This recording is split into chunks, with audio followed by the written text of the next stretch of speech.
अस्सलामुअलैकुम। जैसा कि मैंने लेक्चर डिलीवर कर दिए थे जूलॉजी के, और आज हम जो पढ़ने जा रहे हैं वो है पास्ट पेपर्स। तो आज हम पास्ट पेपर्स के सॉल्यूशन देखेंगे। और इसी के साथ साथ मैं हूं तलहा सलीम, और मैं हूं आपका biology instructor from B tuition, जो कि है पाकिस्तान का पहला free of cost learning platform. So past paper की तरफ चलते हैं, और मैंने पास्ट पेपर का सॉल्यूशन लिखे हुए हैं, और आपके पास मैंने यहाँ पे आंसर्स लिखे हुए हैं जिनको हम एक एक करके देखेंगे आज। तो सबसे पहले सपोर्ट एंड मूवमेंट, एक तो चैप्टर आपका बहुत इंपॉर्टेंट है पेपर्स के हिसाब से, क्योंकि इससे बहुत क्वेश्चंस आ रहे होते हैं। सबसे पहले हम सेक्शन बी की तरफ देखते हैं। तो क्वेश्चन आया था जूलॉजी के हिसाब से, why does abnormal muscle contraction occurs in sportsman. 2022 में आया था, यानी वो सवाल पूछ रहे हैं कि एबनॉर्मल मसल कॉन्ट्रैक्शन यानी कोई भी मसल कॉन्ट्रैक्शन ऐसी जो नॉर्मल कंडीशन से हटके हो, तो वो स्पोर्ट्समैन में क्यों होती है। तो स्पोर्ट्समैन क्योंकि हैवी एक्सरसाइज कर रहे होते हैं, और इस वजह से इलेक्ट्रोलाइट इम्बैलेंस, और तीसरी वजह ये होती है कि उनकी बॉडी में अगर शुगर का लेवल लो हो जाए, तो इन तीनों कंडीशन की वजह से मसल एबनॉर्मल कंट्रैक्शन शो करते हैं। स्पोर्ट्समैन में खास तौर पे मसल पुल होता है, इसे क्रैम्प्स भी कहते हैं। क्वेश्चन टू आया था कि state the function of skeleton 2021 में। अब ये सवाल की नौयत डिपेंड करती है कि कितने मार्क्स का क्वेश्चन है। सेक्शन बी में अगर आ रहे देखें 2 मार्क्स का क्वेश्चन है, तो उसके हिसाब से आप 4 इसके फंक्शंस लिख दें, दैट्स इनफ। तो फंक्शन हिसाब आप लिख सकते हैं कि एक तो ये स्केलेटन क्या करता है कि सपोर्ट दे रहा है, फ्रेमवर्क दे रहा है, आपकी बॉडी को शेप दे रहा है, प्रोटेक्शन दे रहा है इंटरनल ऑर्गन्स को। जैसे मैंने रिब की एग्जांपल दी थी कि रिब्स जो है वो लंग्स को या हार्ट को प्रोटेक्ट कर रहे हैं। इसके अलावा जैसे बोन मैरो की एग्जांपल देता हूँ, तो बोन मैरो क्या है, वो बोन का ही हिस्सा है। तो वो ब्लड सेल्स बना रहे हैं। ब्लड सेल्स क्या कर रहे हैं कि आपको ऑक्सीजन सप्लाई कर रहे हैं, या फिर ये के साथ साथ बोन मैरो क्या कर, या फिर आपके बोन्स में न्यूट्रिएंट्स वगैरह भी स्टोर हो रहे हैं। तो इसके अलावा स्केलेटन एक और काम क्या कर रहा है कि ये आपकी मूवमेंट में मदद करवा रहा है, या लोकोमोशन में मदद करवा रहा है। क्वेश्चन थ्री है फिर, differentiate between skeletal muscles and cardiac muscles. 2021 में आया था। तो अब मैंने यहाँ पर मल्टीपल यहाँ पे पॉइंट्स लिख दिए हैं, आप अपने हिसाब से जो आपको इजीएस्ट लग रहे हो आप वो पिक कर सकते हैं। स्केलेटल मसल्स क्या होते हैं कि स्केलेटल मसल्स को वॉलेंट्री मसल्स भी कहते हैं, या स्ट्राइटेड मसल्स भी कहते हैं, क्योंकि ये वॉलेंट्री यानी कि आपकी विल से ये काम करते हैं। और स्ट्राइटेड इसलिए क्योंकि ये स्ट्राइटेड होते हैं, इस वजह से, यानी स्ट्राइप्स होती हैं इन पर, जिसकी वजह से ये स्ट्राइटेड मसल्स भी कहलाते हैं। ये बोन्स पर मौजूद है, और ये मूवमेंट में मदद कर रहे हैं। इसके अलावा इनकी शेप स्पिंडल या फिर इलोंगेटेड होती है। और क्योंकि ये स्केलेटल मसल्स ज्यादा मूवमेंट में मदद करवाते हैं, इस वजह से ये मल्टी न्यूक्लिएटेड है। इनमें माइटोकॉन्ड्रिया ज्यादा होता है, और light and dark bands present हैं, जो कि हमने बताया था पहले एक लेक्चर में, मैंने डिस्कस किए थे ये। फिर इसके अलावा ये कि स्केलेटल मसल्स क्योंकि आप कंट्रोल कर रहे हैं, तो इस वजह से ये कंट्रोल हो रहा है बाय सोमैटिक नर्वस सिस्टम। और साथ ही साथ क्योंकि स्केलेटल मसल्स जो होते हैं वो थकते भी हैं, यानी फटीग शो करते हैं, वही लैक्टिक एसिड की एक्यूमुलेशन। और फिर मियोफिब्रल्स इसमें मौजूद है। कार्डियक मसल्स पर आते हैं, तो कार्डियक मसल्स हार्ट के मसल्स को कार्डियक मसल्स कहते हैं। ये हार्ट में सिर्फ मौजूद हैं और इनवॉलेंट्री होते हैं, यानी ये कि आपके पास इनका एक्सेस नहीं है इन मसल्स को काम करने का। तो क्योंकि इनवॉलेंट्री है, इस वजह से इन्हें कंट्रोल कौन कर रहा होता है, ऑटोनॉमिक नर्वस सिस्टम। और साथ ही कार्डियक मसल्स की कॉन्ट्रेक्शन को कौन देख रहा होता है, ऐसे नोड या फिर पेस मेकर। अब क्योंकि कार्डियक मसल्स भी आपका हार्ट मुस्तकिल तौर पे पंपिंग करता रहता है, इस वजह से इनमें भी लार्ज नंबर ऑफ माइटोकॉन्ड्रिया है, लाइट एंड डार्क बैंड इनमें भी प्रेजेंट है। और ये यूनी न्यूक्लिएटेड या फिर मल्टी न्यूक्लिएटेड हो सकते हैं। दूसरा ये कार्डियक मसल्स को क्योंकि ज्यादा मूवमेंट कर रहे होते हैं, और इस वजह से क्या होता है कि इनके जो मसल फाइबर्स होते हैं वो शीट की शक्ल में होते हैं, एक दूसरे से जुड़े हुए होते हैं। तो एक शीट बन जाती है ताकि ये कि वो डैमेज ना हो सके और काम सही से हो सके। फिर आते हैं क्वेश्चन नंबर 4 पे, कि why do skeletal muscles show fatigue after heavy exercise. Skeletal muscles fatigue यानी वही के दर्द क्यों करते हैं, थकते क्यों हैं जब आप कोई हैवी एक्सरसाइज कर लेते हैं। 2019 में एक क्वेश्चन आया था। तो फटीग क्या होती है कि जब ये इस वजह से होते हैं क्योंकि जब आप कोई हैवी एक्सरसाइज करते हैं, तो उस कंडीशन में आपके मसल्स से ऑक्सीजन आपके मसल्स को प्रॉपर नहीं पहुंच पा रही होती, जिसकी वजह से ग्लूकोज कम्प्लीटली नहीं टूटता। अब क्या है कि ग्लूकोज नहीं टूट रहा, तो लैक्टिक एसिड आपके मसल्स में स्टोर होना शुरू हो जाता है, और एक वक्त ऐसा आता है कि लैक्टिक एसिड इतना जमा हो जाता है कि अब वो लैक्टिक एसिड की वजह से आपके मसल्स में दर्द होना शुरू हो जाता है। फिर आपको मैंने ये भी बताया था, ये एडिशनल बात बता रहा हूँ जो क्वेश्चन में नहीं लिखनी, कि उस लैक्टिक एसिड को फिर रिमूव करने के लिए ऑक्सीजन चाहिए होती है, जिसे ऑक्सीजन डेप्ट कहते हैं। क्वेश्चन 5 आया था, right a note on smooth muscles and cardiac muscles.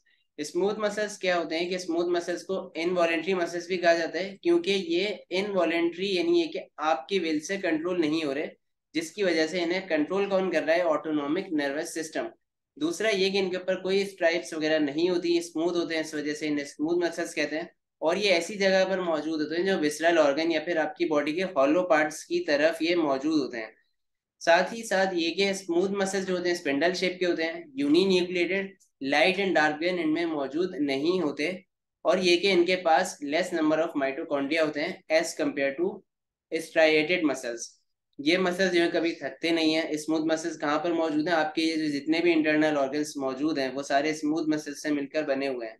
Cardiac muscles का भी मैंने डिस्कस किया था कि ये हार्ट के मसल्स हैं, और उसके मैंने आपको अभी डिटेल बताई थी। क्वेश्चन 6 है, what are the three main causes of skeletal deformities, give an example of each symptoms. 2019 में ये क्वेश्चन आया था कि स्केलेटल डिफॉर्मिटीज की तीन मेन वजूहात क्या हैं और हर एक की एग्जांपल दें सिम्टम्स के साथ। तो तीन चीजें होती हैं जिसकी वजह से स्केलेटल डिफॉर्मिटी हो रही है, या तो जेनेटिक्स यानी विरासत में, या हार्मोनल के अगर आपके हार्मोन ज्यादा या कम हो जाए, या न्यूट्रिशनल जिसमें माल न्यूट्रिशन के आप या तो गजा प्रॉपर नहीं खा रहे या फिर आपकी बॉडी प्रॉपर डाइजेशन नहीं कर रही। तो तीनों कंडीशन में स्केलेटल डिफॉर्मिटीज हो जाती हैं। तो जेनेटिक्स में मैंने जैसे एक्सप्लेन करी है माइक्रोसेफेली के, माइक्रोसेफेली सिम्टम्स क्या होते हैं कि हेड स्मॉलर होता है। दूसरा ये कि जाहिर सी बात है जब हेड स्मॉल है तो इसकी वजह से साइज ऑफ ब्रेन भी स्मॉल है। फिर अब क्योंकि ब्रेन प्रॉपरली डेवलप नहीं हो पाता तो ऐसे बच्चे जो होते हैं उनका आईक्यू लेवल भी लो होता है, उनकी बॉडी को बैलेंस करना भी मुश्किल हो जाता है, स्पीच में उनको प्रॉब्लम होती है।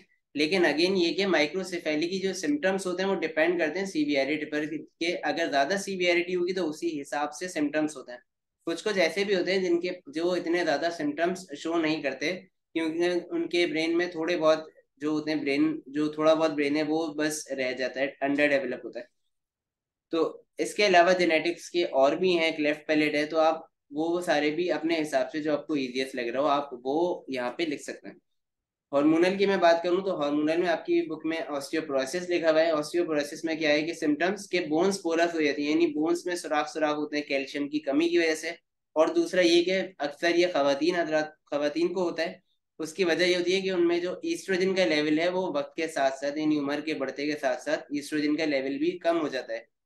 तो अब ऑस्टियोपोरोसिस में क्योंकि बोन्स हॉलो हो रही हैं, आपकी बोन्स पोरस हो रही हैं, इस वजह से फ्रैक्चर के चांसेस ज्यादा होते हैं, यानी आसानी से बोन्स फ्रैक्चर हो जाती हैं। और साथ ही साथ ये कि बैक पेन भी होता है, क्योंकि ऑब्वियसली तौर पे आपकी जो रीढ़ की हड्डी है वो इतना वजन बर्दाश्त नहीं कर पाती, उसमें इतना कैल्शियम डिपॉजिट नहीं है, जिसकी वजह से बैक पेन भी है। और इसके अलावा ये सबसे ज्यादा जो इफेक्टेड बोन्स होती हैं वो होती हैं हिप की, फोर आर्म्स, रिस्ट और स्पाइंस। सबसे ज्यादा जो इस ऑस्टियोपोरोसिस से जो मुतासिर होती हैं वो ये हड्डियां होती हैं।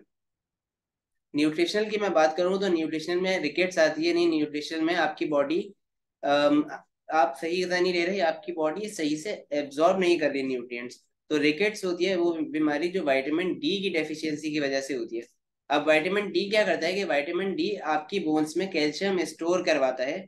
तो इसके सिम्टम्स ये हैं कि बोन्स एक तो कमजोर हो जाती हैं, सॉफ्ट होती हैं। इसी वजह से अक्सर जो बच्चे रिकेट्स का शिकार होते हैं उनकी बोन्स कर्व होती हैं, खास तौर पे पाँव की।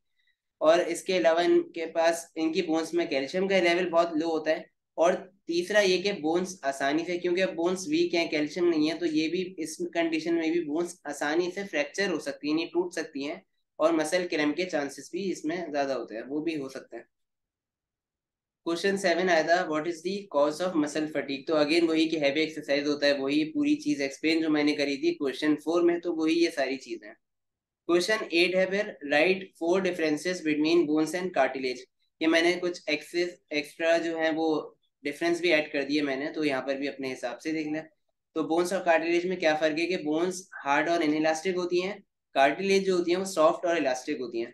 बोन्स को बनाने वाले जो सेल्स हैं वो है ऑस्टियोसाइट्स, और कार्टिलेज को जो सेल्स बनाते हैं वो है कॉन्ड्रोसाइट्स। ऑस्टियो हमेशा याद रखें बोन्स को कहते हैं, कॉन्ड्रो कार्टिलेज को कहते हैं, और साइट का लफ्ज जो है CYTE, साइट सेल को कहते हैं। बोन्स में प्रोटीन्स की मिकदार ज्यादा होती है एज कम्पेयर टू कार्टिलेज। इसी तरह बोन्स क्योंकि हार्ड होती हैं यानी भारी होती हैं, ये बैंड नहीं हो सकती, इस वजह से इनमें कैल्शियम फॉस्फेट ज्यादा होता है as compare to cartilage. Bones जो होता है, बोन्स में कोलेजन फाइबर ज्यादा हैं, और इसके अलावा बोन्स की एग्जांपल में जैसे स्कल की बोन्स या आपके हाथों की हड्डियां, कार्टिलेज में आपकी आ जाती हैं, जैसे एयर, पिना ऑफ एयर जो आपका कान है बेसिकली, या नेजल, आपके नाक की जो हड्डी है नेजल सेप्टम, ये कार्टिलेज की है, या फिर ये के कार्टिलेज जॉइंट्स के बीच में भी मौजूद होता है। Question 9 is what is the reason of abnormal muscle contraction in sportsman. ये भी वही सवाल है, same as question 4। Question 10 is के how does hydrostatic skeleton help earthworm in locomotion. कि अब अर्थवर्म में क्या है कि अर्थवर्म में जो स्केलेटन मौजूद होता है वो हाइड्रोस्टैटिक होता है, यानी अर्थवर्म में फ्लूइड भरा हुआ होता है, तो वो लोकोमोशन में किस तरह मदद कर रहा है। तो हाइड्रोस्टैटिक में क्या होता है कि हाइड्रोस्टैटिक क्योंकि इनका स्केलेटन है, तो ये जो फ्लूइड है बेसिकली, तो वो फ्लूइड क्या होता है कि वो फ्लूइड रिजिड और बॉडी को सपोर्ट कर रहा होता है। और कैसे कि इनके पास सर्कुलर और लॉन्गिट्यूडनल मसल्स भी मौजूद हैं। ये मसल्स क्या होता है, ये एंटागोनिस्टिक है, यानी एक कॉन्ट्रैक्ट होता है तो दूसरा रिलैक्स होता है, तो उस वजह से भी एक प्रेशर जनरेट होता है मसल्स की तरफ से फ्लूइड पर, जो कि जिसकी वजह से जो अर्थवर्म की बॉडी है वो शॉर्ट हो जाती है, या फिर ये कि अर्थ की बॉडी मूव हो सकती है, लोकोमोट, यानी एक जगह से दूसरी जगह जा सकती है। क्वेश्चन 11 आया था कि difference between skeletal muscles and smooth muscles, तो ये भी वही के क्वेश्चन 3 एंड 5 में मैंने एक्सप्लेन किए थे। क्वेश्चन 12 है right a note on antagonistic muscles. 2016 में ये क्वेश्चन आया था। एंटागोनिस्टिक मसल्स क्या आते हैं कि ऐसे मसल्स जो पेयर में काम करें लेकिन एक दूसरे के ऑपोजिट काम करें, यानी एक कॉन्ट्रैक्ट अगर मसल कर रहा है तो दूसरा मसल जो है वो रिलैक्स करे। तो वर्टिब्रेट्स में जो एंटागोनिस्टिक मसल्स पाए जाते हैं वो 7 किस्म के हैं: protractor, retractor, abductor, adductor, rotator, flexor and extensor muscle. और हर एक का काम है, जैसे कुछ जो है वो आर्म को फॉरवर्ड डायरेक्शन में कर रहे हैं, कुछ बैकवर्ड में, इसी तरह हर एक के अलग अलग काम है। क्वेश्चन 13 है कि right a note on abnormal muscle contraction. अच्छा, अब नोट लिखना है तो यहाँ पर आपको डिजीजेस यानी जो भी डिसऑर्डर है वो भी आपको एक्सप्लेन करना है। तो एबनॉर्मल मसल कॉन्ट्रैक्शन क्या है कि अगर मसल प्रॉपरली कॉन्ट्रैक्ट ना करे, या फिर ये कि कॉन्ट्रैक्शन जो इसकी वो नॉर्मल कंडीशन से हटके हो, तो ये एबनॉर्मल मसल कॉन्ट्रैक्शन कहलाती है। दूसरा ये कि जो एबनॉर्मल मसल कॉन्ट्रैक्शन है वो दो है, या तो टेटनी है या फिर क्रैम्प्स। टेटनी में क्या है कि वो एक इनवॉलेंट्री सडन, दोनों अच्छा सडन इनवॉलेंट्री कॉन्ट्रेक्शन है, यानी अचानक आपके मसल्स हिलना शुरू हो जाएंगे। तो टेटनी में क्या है, ट्विचिंग हो जाती है एकदम से, आपके मसल्स जर्क, यानी अचानक से आपका हाथ हिलना शुरू हो जाएगा। तो ये टेटनी इस वजह से होता है कि आपके मसल्स में कैल्शियम का लेवल कम हो जाता है, तो उसकी वजह से टेटनी हो जाती है। तो कुछ टाइम बाद, यानी जैसे ही आपका कैल्शियम लेवल रिस्टोर होता है, तो फिर आपकी आपका हाथ जो है वो यानी वापस, या कोई भी आपका ऑर्गन है वो वापस रेस्टिंग कंडीशन या नॉर्मल हालत में आ जाता है। जो क्रैम्प्स की मैं बात करता हूँ, तो क्रैम्प्स को नॉर्मली नाम दिया जाता है मसल पुल का, और अक्सर ये जो हो रहा होता है वो स्पोर्ट्समैन को होता है, क्योंकि उसकी वजह ये होती है क्योंकि क्रैम्प्स जो होते हैं वो होते हैं जब आप कोई ज्यादा एक्सरसाइज कर लें, तो उस कंडीशन में इलेक्ट्रोलाइट या तो इम्बेलेंस हो गए, या फिर शुगर का लेवल कम हो गया, तो इन कंडीशंस में मसल्स पुल हो जाते हैं, ये भी ठीक हो जाते हैं वक्त के साथ। क्वेश्चन 14 आता है राइट 4 फंक्शंस ऑफ स्केलेटन। ये मैंने बिल्कुल स्टार्ट में क्वेश्चन 2 में एक्सप्लेन किए थे, तो ये 2015 में अगेन क्वेश्चन रिपीट हुआ है। क्वेश्चन 15 में ये डायग्राम आई थी, और ये डायग्राम आपकी बुक की ही डायग्राम है। ये हिंज जॉइंट एक बेसिकली डायग्राम दे दी थी और इन्होंने लेबल करने को कहा था आपको। तो ये बहुत इजी है, और मार्क्स आसान करने हासिल करने का आसान तरीका है, जस्ट आपने लेबल करना है। यहाँ पे देखेंगे ये जो बेसिकली क्या है कि ये दो बोन्स हैं, बोन के बीच में क्या है, ये होता है कार्टिलेजनस पैड, ताकि बोन्स घिसे नहीं, तो ये डी में क्या है, कार्टिलेजनस पैड। दूसरा फिर क्या है कि ये जो बोन्स है इनके बीच में एक फ्लूइड मौजूद होता है जिसे कहते हैं साइनोवियल फ्लूइड, क्योंकि ये कौन सा है, जॉइंट, साइनोवियल जॉइंट। अब ये साइनोवियल फ्लूइड क्या कर रहा था, फ्रिक्शन कम कर रहा था। अब साइनोवियल फ्लूइड के जो बाहर होती है, वो एक मेम्ब्रेन होती है जो साइनोवियल फ्लूइड को बाहर निकलने नहीं देती, वो है साइनोवियल मेम्ब्रेन, ये बी से लेवल हुई भी। और लास्ट जो आपकी रह गई सी, वो ये बेसिकली एक लाइगामेंट है जो कि बोन को बोन से अटैच करवाता है। क्वेश्चन 16 है फिर what is the function of pelvic गिर्डल, name it's 3 important bones. तो पेल्विक गिर्डल क्या है कि ये आपकी वर्टी जो आपके इन शॉर्ट ये के जो आपकी हिप की बोन्स होती हैं ये वो आ जाती हैं। तो ये आपकी वर्टिब्रल को एक तो कनेक्ट कर रही है, दूसरा ये कि आपका जो लिम्स है, लोअर लिम्स या थाई की बोन्स है, उनको अटैचमेंट दे रही है। तो ये सारे इसके फंक्शन है। और दूसरा ये जो 3 इसकी इंपॉर्टेंट बोन्स हैं वो है पेल्विक गिर्डल की इनॉमिनेट बोन्स जिन्हें कहा जाता है, वो है इलियम, इशियम और प्यूबिस। क्वेश्चन 17 इज कि right four difference between bone and cartilage. ये देखें, ये अगेन क्वेश्चन रिपीट हुआ है 2014 में वापस। क्वेश्चन 18 है कि right a note on hydrostatic skeleton और होमोलोगस ऑर्गन। अच्छा, ये होमोलोगस ऑर्गन इस चैप्टर का पार्ट नहीं है। क्वेश्चन ये 2014 में आया था। हाइड्रोस्टैटिक स्केलेटन क्या होते हैं कि वो स्केलेटन जिसमें कोई हार्ड स्ट्रक्चर या कोई बोन या कार्टिलेज मौजूद ना हो, वो हाइड्रोस्टैटिक स्केलेटन है। इसमें से फ्लूइड मौजूद होता है और ये सॉफ्ट बॉडीड इनवर्टिब्रेट्स में मौजूद होता है। ये जो हाइड्रोस्टैटिक स्केलेटन है बॉडी को सपोर्ट कर रहा होता है और रिजिडिटी दे रहा होता है, हरकत में मदद करवा रहा होता है। तो ऐसे जो हाइड्रोस्टैटिक स्केलेटन रखने वाले जो जानदार हैं उनमें मसल्स होते हैं, मसल्स की कॉन्ट्रेक्शन पर ही एक लोकोमोशन भी हो रही होती है। तो एग्जाम्पल अर्थवर्म में लॉन्गिट्यूडनल और सर्कुलर मसल्स हैं और दोनों एंटागोनिस्टिक मसल्स हैं। तो इस तरह एक हाइड्रोस्टैटिक स्केलेटन काम करता है। इसके अलावा फिर ये कि अर्थवर्म में एक और सीटी भी मौजूद होते हैं जो कि क्या काम करते हैं कि ये ग्रास्पिंग में मदद करवाते हैं। यानी ये कि एक तरीके से जो सॉइल होती है उसको उसके अंदर सीटी जमते हैं ताकि ये जो भी बॉडी है वो आगे बढ़ सके। क्वेश्चन 19 देखें, ये how does muscle become fatigued. ये क्वेश्चन बार बार रिपीट हो रहा है, तीसरी या चौथी दफा रिपीट हुआ है। तो ये सवाल तो आप भूल के बिल्कुल पी जाए। बहुत आसान लफ्ज में मैंने लेक्चर में लिखा हुआ है ये, और आप हमारी लेक्चर वेबसाइट से डाउनलोड कर सकते हैं vtutions.com, जिसका लिंक डिस्क्रिप्शन बॉक्स में मौजूद है। वरना ये कि इसी पास्ट पेपर के सॉल्यूशन है उसमें भी मैंने मेंशन किया हुआ है, तो आप क्वेश्चन इस तरह याद कर सकते हैं, आसान लफ्ज में लिखा हुआ है। क्वेश्चन 20 है कि right a note on exoskeleton. 2013 में क्वेश्चन आया था। तो इस एक्सोस्केलेटन क्या है, वो स्केलेटन जो कि बाहर मौजूद हो, हार्ड हो और नॉन लिविंग हो। तो ये स्केलेटन या तो कैल्शियम कार्बोनेट का बना हुआ है या काइटिन का बना हुआ है। तो इसका काम क्या है कि बॉडी को प्रोटेक्शन दे रहा है, डिहाइड्रेशन से बचा रहा है, लोकोमोशन में मदद कर रहा है। फिर मैंने आपको ये बताया था कि जो एक्सोस्केलेटन है वो क्योंकि नॉन लिविंग है तो ये बॉडी के साथ साथ ग्रो नहीं करता। इस वजह से ऐसे जानदारों को या ऐसे एनिमल्स जो कि एक्सोस्केलेटन रखते हैं, तो उनको जैसे ही उनकी बॉडी का साइज बड़ा होता है तो वो मोल्टिंग का एक प्रोसेस करते हैं, जिसमें क्या होता है कि वो उस एक्सोस्केलेटन से बाहर आ जाते हैं और एक्सो किसी दूसरे एक्सोस्केलेटन को में अपनी रिहाइश कर लेते हैं। Question 21 is differentiate between striated and unstriated muscles. ये भी मैं बता चुका हूँ, एक्सप्लेन कर चुका हूँ। Question 22 is define a joint, draw a label diagram of ball and socket joint. 2013 में एक क्वेश्चन आया था। जॉइंट क्या है कि ये दो बोन्स को कनेक्ट करवाता है, और डायग्राम बॉल एंड सॉकेट की आपकी बुक में भी बनी हुई है, वरना आप कोई गूगल से जो आपको इजीएस्ट डायग्राम लग रही हो बॉल एंड सॉकेट की वो आप कर सकते हैं। इजी डायग्राम है, जस्ट आपको बॉल एंड सॉकेट कौन सा जॉइंट है जिसमें एक हड्डी की बॉल, सपोज फीमर है तो फीमर की जो हेड है बेसिकली वो अटैच होता है एक सॉकेट में। सपोज पेल्विक गिडल में वो अटैच हो रहा है, फीमर अटैच होती है, तो वहां पर एसिटेबुलम है, वहां पर बॉल एंड सॉकेट जॉइंट मौजूद है। Question 23 is describe locomotion in jellyfish. तो 2013 में एक क्वेश्चन आया था, जेलीफिश किस तरह मूव करती है कि जेलीफिश की एक तो शेप अम्ब्रेला है और जेट प्रोपल्जन इफेक्ट के थ्रू ये मूव करती है। यानी ये कि मसल्स इसके कॉन्ट्रैक्ट होते हैं जिसकी वजह से वाटर उसकी बॉडी से बाहर आता है और बाहर बहुत तेज रफ्तार से आता है, जिसकी वजह से जेलीफिश की बॉडी अपवर्ड की तरफ मूव करती है। Question 24 is define joint and name various type of joints. तो 2012 में आया था। जॉइंट्स क्या था, अगेन वही के जो दो बोन्स को कनेक्ट कर रहा है, और टाइप्स ऑफ जॉइंट यहाँ पर ये मैंने मेंशन किए हुए हैं, जैसे fixed, movable, ball and socket and partially movable joints. अच्छा, यहाँ पे एक्सप्लेन नहीं करने बैठ जाइएगा क्योंकि यहाँ पे जस्ट आपको नेम मेंशन करने को कहा है। Question 24 is right a note on arthritis. Arthritis क्या होती है कि आर्थराइटिस ऐसी कंडीशन है जिसके अंदर आपके जॉइंट्स जो होते हैं वो स्वॉलो फूल जाते हैं, दर्द हो जाता है, और ये कि स्टिफ एक तो हो जाते हैं जिसकी वजह से मूव करना उन्हें बहुत मुश्किल हो जाता है। आर्थराइटिस या तो जेनेटिक हो सकता है या वायरल या फिर किसी कोई इंजरी या फिर एजिंग की वजह से भी हो सकता है।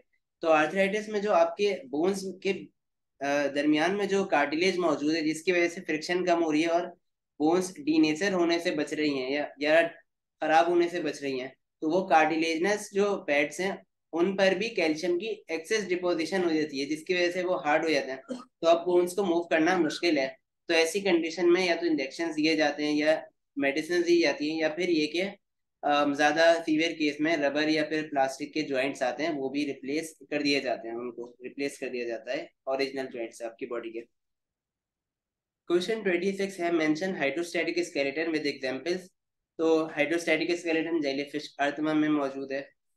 तो इसके खैर मजीद अपने हिसाब से भी आपको सवाल के हिसाब से आप आंसर लिख सकते हैं। सेक्शन सी की तरफ चलते हैं। सी में सबसे पहले क्वेश्चन आया था मैकेनिज्म कॉन्ट्रैक्शन का, कि स्केलेटल मसल फाइबर किस तरह कॉन्ट्रैक्ट होता है। तो ये इसमें मैकेनिज्म पूरा वही आ जाएगा कि मैंने आपको बताया था वो हक्सले का मॉडल, स्लाइडिंग फिलामेंट थ्योरी, तो आप वो पूरी एक्सप्लेन करेंगे यहाँ पर। क्वेश्चन 2 है describe locomotion in jellyfish, starfish and earthworm. Jellyfish में जेट प्रोपल्जन थ्योरी है, स्टारफिश जो है उसके अंदर वाटर वेस्कुलर सिस्टम है, अर्थवर्म जो है वो लॉन्गिट्यूडनल सर्कुलर मसल्स की वजह से मूव कर रहा है। तो ये सारी चीजें आप इसमें एक्सप्लेन करेंगे। क्वेश्चन, अच्छा इसमें डायग्राम नहीं बनाइएगा, कोशिश करें क्वेश्चन 2 में, लेकिन फिर भी टाइम हो आप तो बना सकते हैं, कोई इशू नहीं है। क्वेश्चन 3 है define skeletal muscles and describe the structure of skeletal muscle fibre, draw need and label diagram of skeletal fibre. तो स्केलेटल मसल सबसे पहले आप एक्सप्लेन करेंगे क्या होते हैं स्ट्राइटेड मसल्स। तो अभी मैंने इन सबका आपको स्केलेटल मसल एक्सप्लेन किया था शॉर्ट में। अब आप उसका स्ट्रक्चर एक्सप्लेन करेंगे मसल फाइबर का। तो मसल फाइबर का स्ट्रक्चर में क्या आएगा, स्केलेटन, स्केलेटन यानी बेसिकली जो स्ट्राइडेड मसल्स है उसमें मसल फाइबर है, मायोफिब्रल है, एक्टिन मियोसिन है, बैंड्स हैं, वो आप सारी चीजें फिर एक्सप्लेन इसमें कर देंगे। ये डायग्राम इसमें मस्ट है। Question 4 is describe the structure of striated muscle and explain their working mechanism with diagram। तो ये क्वेश्चन 4 बेसिकली 1 की तरह ही है, बस ये कि इसमें डायग्राम मांगी हुई है, तो आप वो स्लाइडिंग फिलामेंट थ्योरी वाली डायग्राम यहाँ पर बनाएंगे। क्वेश्चन 5 है describe locomotion in jellyfish, starfish and earthworm. ये वही सवाल क्वेश्चन 2018 वाला रिपीट हुआ है। फिर describe the structure of skeletal muscles and explain the mechanism of their contraction. ये वही सवाल वापस है। तो अब आप देखें कि इस पूरे चैप्टर में कितने ज्यादा सवाल आते हैं आपके पेपर में। और सबसे ज्यादा आप देखिए सवाल जो आ रहे हैं वो एक तो ये कि एक्सोस्केलेटन, एंडोस्केलेटन, हाइड्रोस्टैटिक स्केलेटन, ये तीन बहुत रिपीट हो रहे हैं। और फिर एक आपका जॉइंट्स बहुत रिपीट हो रहा है कि जॉइंट्स और उसके नाम, बोन्स और कार्टिलेज का डिफरेंस। और चौथा सवाल जो सबसे ज्यादा रिपीट हो रहा है वो है मसल फटीग। तो आप ये तो घोल के पी लें शॉर्ट के हिसाब से। जबकि लॉन्ग के हिसाब से मैं बात करूं तो लॉन्ग में स्ट्रक्चर है, स्ट्रक्चर और मैकेनिज्म, ये दोनों सवाल ही आ रहे होते हैं। तो आप ये दोनों बिल्कुल घोल के पी लें। तो यहाँ पर जूलॉजी का पार्ट एंड होता है। और अगर आपको कोई भी बात समझ में ना आई हो, कोई क्वेश्चन पूछना हो, या फिर आपको कोई लेक्चर में से कोई बात नहीं समझ में आ रही हो, तो आप मुझसे पूछ सकते हैं व्हाट्सएप कम्युनिटी पर। वहां पर मैं मौजूद हूँ आपकी क्वेरीज को सॉल्व करने के लिए। तो इसके साथ साथ मुझे दीजिए इजाजत, हमारे चैनल को सब्सक्राइब कर लें यूट्यूब पर, ताकि आप हमारी लेटेस्ट जो वीडियोस हैं उससे आप आगाह हो सकें। तो आपका देखने का बहुत शुक्रिया। फिल वक्त के लिए मुझे दीजिए इजाजत, अपना बहुत ख्याल रखें। अल्लाह हाफिज।